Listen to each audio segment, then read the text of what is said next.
Kaya ganun, yung kaibigan ko, sabi sa akin, halos pumatay na daw siya mag-move on. Sabi ko naman sa kaibigan ko, ano ka ba? Napakadali lang mag-move on. Super dali mag-move on. Pero nung ako na sitwasyon niya, halos mamatay ako.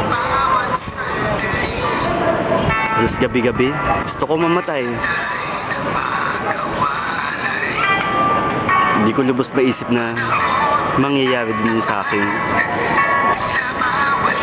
Noon, ang yabang-yabang ko pang sabihan ng kaibigan ko na, sus, ang dali-dali lang.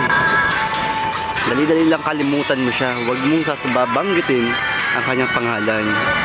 Pero ako, bago matulog, mukha niya ang nakakita ko palagi. Paggising sa umaga, mukha niya pa din. Ganun. Marami talaga namamatay hindi maka-move on. Buti na lang ako naka-move on.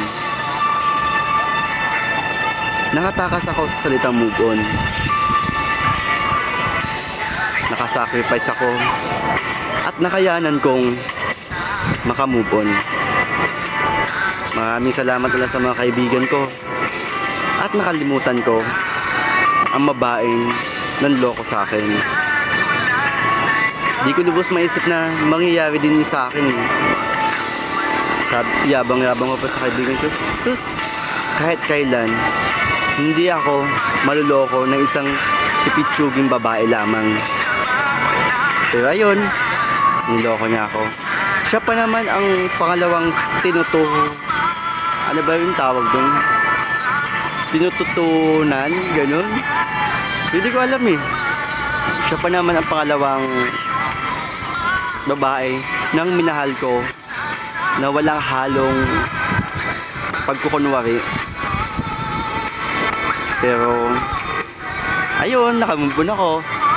Di ko alam kung bakit ako nakamove on, kung bakit ako nakaligtas sa kamatayan nung dahil sa pag-ibig.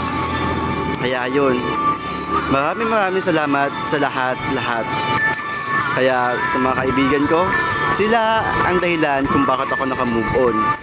Maraming salamat. Pangako, magmamahal ulit ako. Pero sa nararapat ng babae, natural naman talagang masaktan ka. Kaya lang nasakit.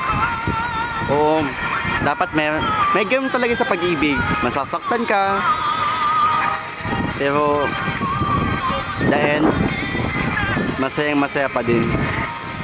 Maraming salamat, naging parte ka ng buhay ko.